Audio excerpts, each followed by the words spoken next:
Gentlemen, please, will you tell me what you found out about Firefly? Well, you remember you gave us a picture of this man and said follow him? Oh, yes. Well, we get on the job right away. And in the 1 hour, even in less than 1 hour... Yes? We lose the pics. That's a pretty quick work, eh? But I asked you to dig up something I can use against Firefly. Did you bring me his record? No!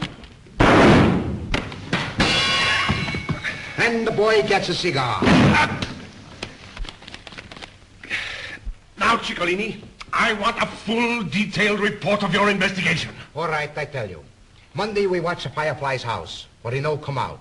He wasn't home. Tuesday, we go to the ball game, but he fool us. He no show up. Wednesday, he go to the ball game, and we fool him. We no show up. Thursday was a doubleheader. Nobody show up. Friday, it rained all day. There was no ball game. So we stayed home. We listened to her over the radio. Then you didn't shadow Firefly. Oh, sure, we shadow Fire. We shadow him all day. But what day was that? Saturday. That's some joke.